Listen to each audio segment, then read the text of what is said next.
Well, hello there, you're watching the press preview, a first look at what is on the front pages. Time then to see what's making the headlines with the Observer's chief leader writer, Sonia Sodha, and the Times columnist and leader writer, Sebastian Payne. Welcome and lovely to see both of you.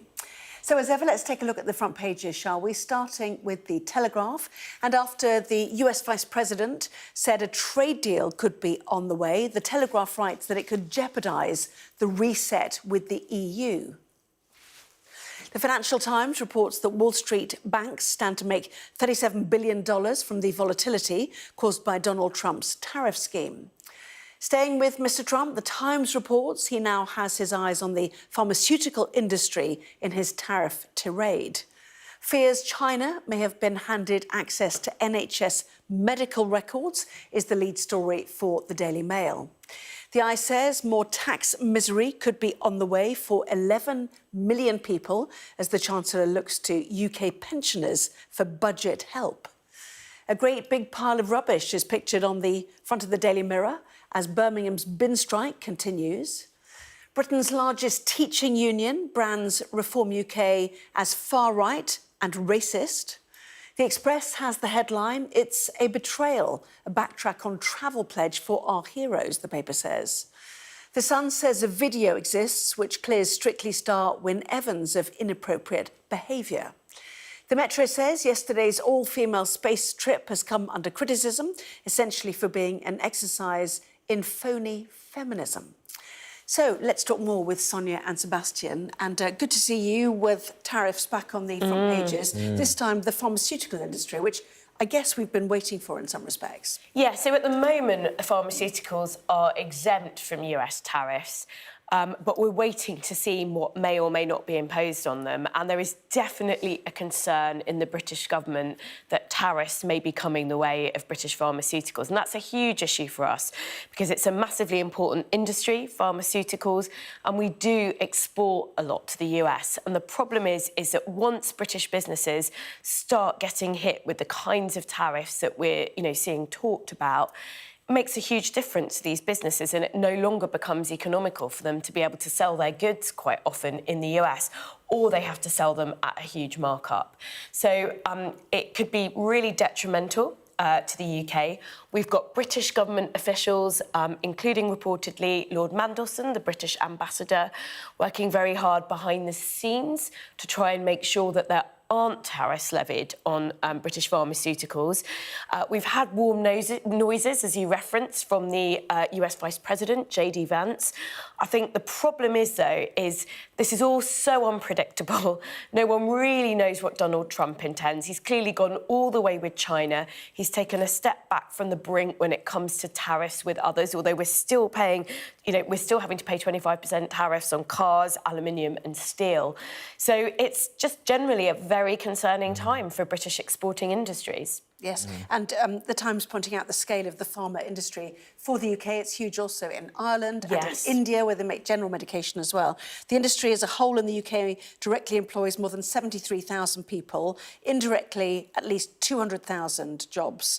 And two big companies, AstraZeneca, manufactured the first of the COVID-19 vaccines, exports 40% of everything it produces to America, amounting to more than 20 billion of its revenue. So critical times. They also pick up on what was said to the website Unheard by J.D. Vance about a trade deal or a trade agreement or a tariff deal. We wait to find out if any of those might be included. It's interesting times still, isn't it? It is, and it's so difficult, as you said, Sonia, to figure out what is actually going to happen and what is all just chitty chat that you're hearing coming out of the White House, because in more traditional, if we could call them that, American administrations, normally every utterance has gone through 15 layers of checks for its diplomatic meaning and how it could be interpreted by the markets, by allies, by foes of America. Under the Trump administration, it's a little bit different, where there's a bit more riffing from the hip on what they're saying about this stuff. And, this interview that J.D. Vance gave with Unheard, where he said, "We're certainly working very hard with Keir Starmer's government. The president really loves the United Kingdom.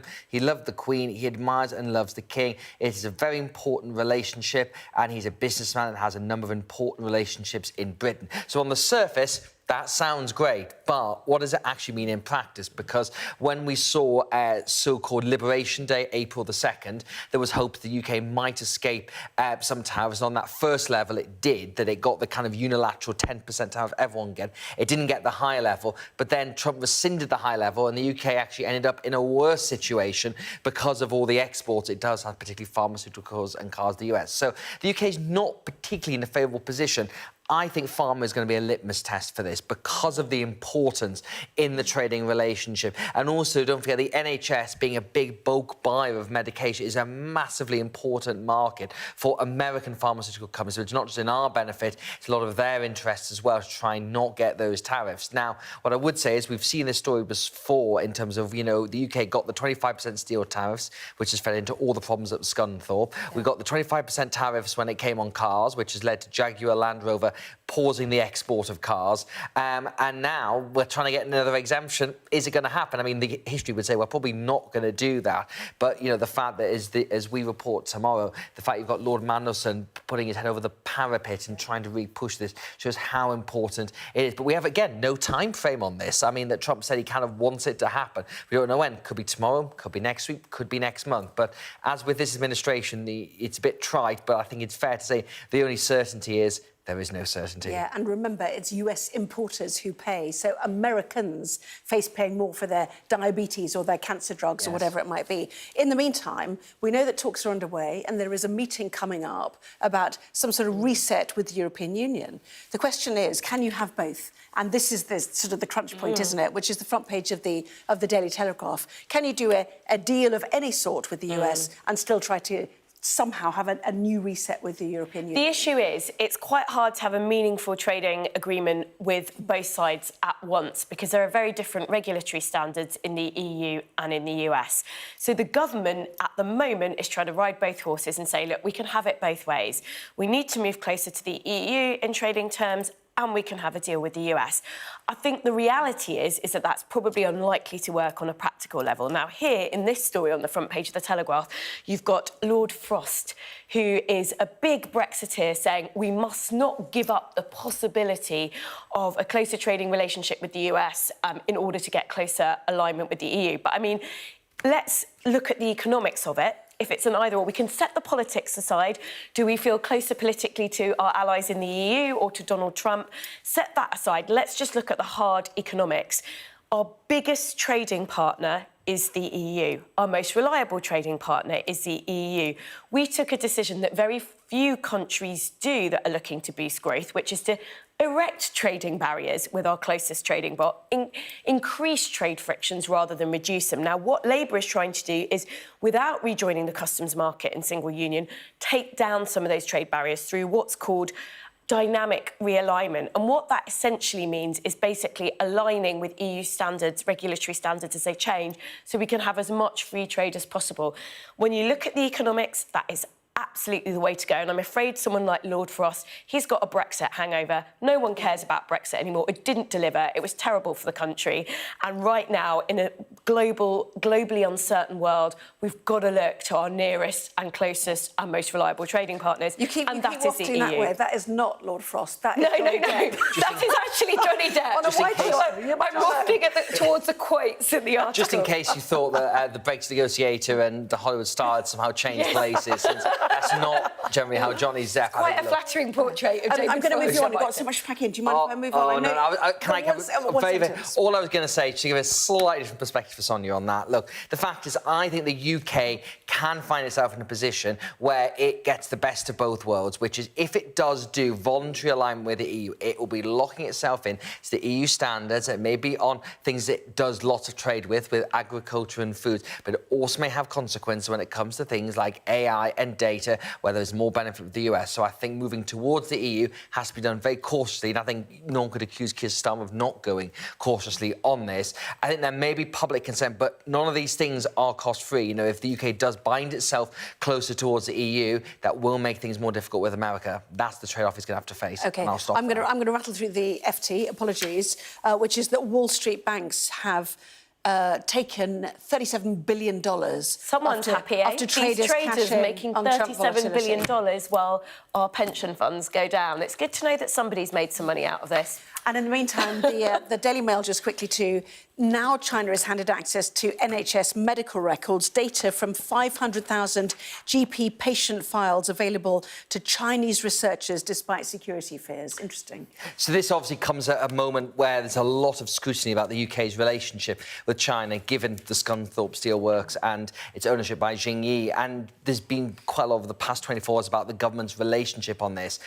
This Daily Mail story says that Chinese researchers have been granted access to NHS medical records that could then obviously create some data privacy. We don't have all the details of all this, but it's also through the UK Biobank, which the idea is to take all the NHS data, anonymise it, and make sure it's available for scientific research. It's actually a really important national asset, particularly when it comes to AI and trying to cure things like Alzheimer's and cancers, to go through that business. What we don't know is how China has got this. You know, have they hacked into the biobank? Has there been a deal that's done that? But again, the biobank is anonymous, so it's not necessarily going to say, you know, right.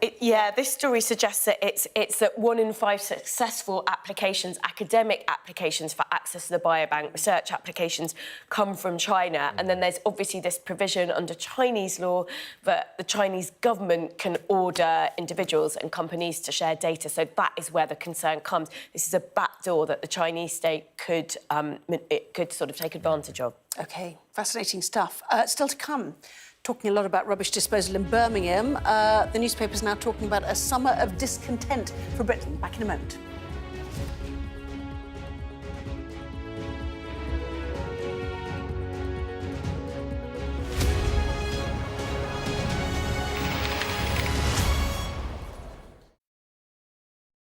The Premier League Running is live on NBC and streaming on Peacock, with a crucial fixture in the race for Europe.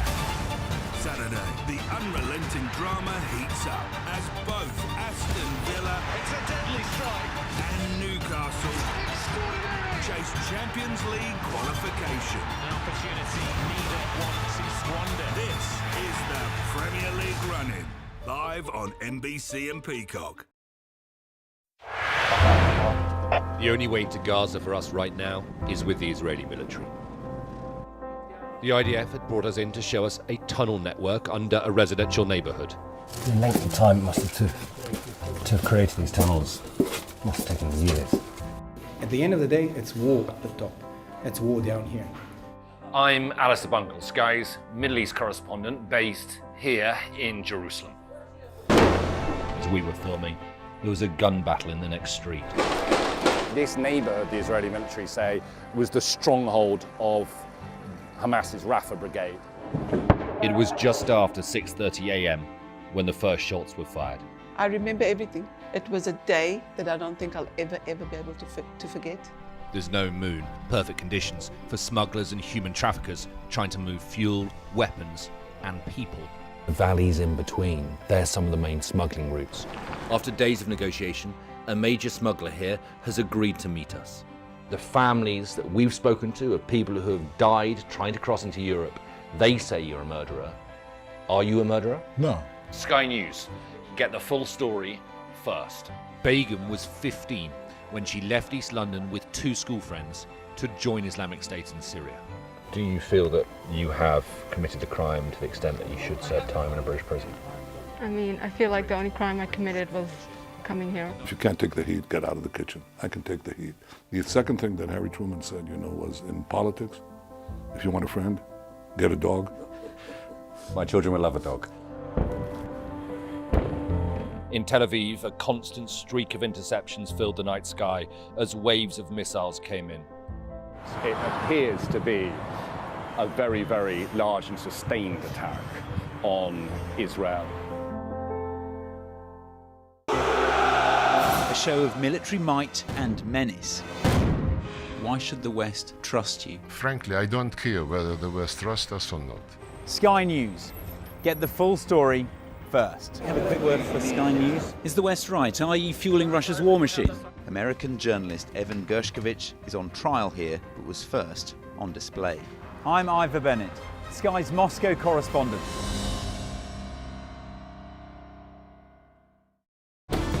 Jubilation in the streets, while some emotional This is a political victory for Prime Minister Modi and his Hindu Nationalist Party.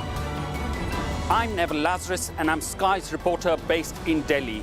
Companies like these are helping India in its trajectory to be a serious player in space exploration. Sky News, get the full story first.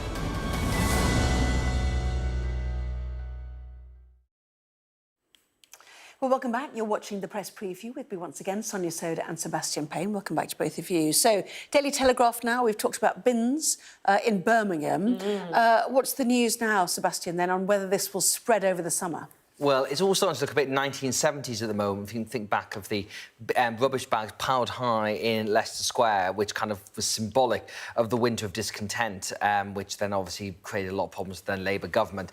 Birmingham now has 23,000 tonnes of uncollected rubbish, and Angela Rayner has called in army planners to try and help them solve it. We'll see if they have to pull in the army full time. But the Telegraph tomorrow warns that this may well spread, as we saw in the late 1970s, to teachers, NHS workers, civil servants, university staff could all walk out over pay conditions. Many of whom had big pay rises recently under the Labour government, to be fair, did they not? And obviously people want to start to lower wage inflation to bring down overall inflation. So this is part of the mix, I think, isn't it? Yeah, and the fact is that the government came back in and Labour came back in and gave lots of pay rises to public sector workers. Many of them have been on strike, causing havoc for the previous Conservative governments. And it's no surprise... And they were independently recommended, I think it's important but the to government just gave away all the board. money, and then they are now in a situation... They're in a situation where they've now got the unions are coming back asking for more because they felt that the pay rises were just the bare minimum. And the end result is that they now come back wanting more, and the government hasn't got the money to pay for them, not just inflation, because, you know, the public finances are very tight. So if they do end up with these strikes, you know, the government's approach has always been just to give the unions what they want. They shouldn't be surprised when this happens. It's not what unions wanted, it's what the independent pay review bodies recommended. And, I mean, if we're looking at teachers, for example, they got 2.8%. I mean, it's not exactly a massive pay rise when you look at inflation, for example. The key thing, I think, when it comes to schools and the reasons why they're talking about going on strike is that that pay rise is going to have to be found from existing school budgets. Now, schools are very, very stretched with their budgets already. So teachers are fearing, well, if our pay goes up, there's going to have to be other cuts. And meantime, the eye speculating on income tax changes. Yeah. But this is a threshold story again, isn't it? Yes, it is. You know, once again, freezing thresholds. Yes, and it's the easiest way for chancellors over time to basically rise taxes, increase taxes by stealth. And Jeremy Hunt, the last Conservative chancellor, froze the income tax thresholds until 2028. And Rachel Reeves has stuck with that decision. And what that means is more and more people get dragged into the higher income tax brackets, and the Treasury makes more money. But this is speculation about whether Rachel Reeves is going to be forced to carry on that freeze for another couple of years, because basically the fiscal situation is grim. She's got to find more money for defence spending. You know, there's been some slightly positive economic news lately, but no one's expecting economic growth to go anywhere fast, particularly with what's going on in the US. So she's probably going to have to find some money from somewhere, and the speculation is it might be doing more of the same that Jeremy Hunt did. Quick 30 seconds on the top of the Times, on the banter ban, or chitty-chatty, did you call it earlier, about other matters. But tell us more about this. Yes, there's, as part of the big new employment rights bill that the government's bringing in, that's going to cost businesses £5 billion a year by the government's own estimates, we should remember. There is the so-called banter ban, which is all to do with requirements of pubs and staff in various outfits to ensure that staff are not subjected to harassment. And Toby Young, who is now Lord Young of Acton, who's founder of the Free Speech Union, wants to try and bring in an amendment to remove this, so it'll be a nice little debate about freedom of speech. Sebastian, Sonia, thank you. Luckily, we have more time in the 11. We'll see you then. Thank you. Here's the weather. A bright start and always a warm welcome. The weather, sponsored by Qatar Airways. So, sad to say, rather cool and unsettled going into the Easter weekend with widespread showers or longer spells of rain. There'll be a wet start for some tomorrow. The north and east of Britain and the west of Ireland look dry. Southern parts will be windy with coastal gales possible. A bright start and always a warm welcome. Qatar Airways sponsors the weather. Well, our press preview continues at 11. Raw materials arrive to keep the Scunthorpe furnaces burning as the business secretary appears to backtrack over future Chinese investment. Play Sky News. From the Sky News Centre at 7. Now that you're up to date, we can go into a bit more detail. Things can change incredibly quickly. Taken by surprise. Have you ever known a moment like this in British politics before? Yes. Cheers. We'll start with breaking news. Let's get the latest on the ground. So, by the end, we'll hopefully all understand what's going on in the world just that little better.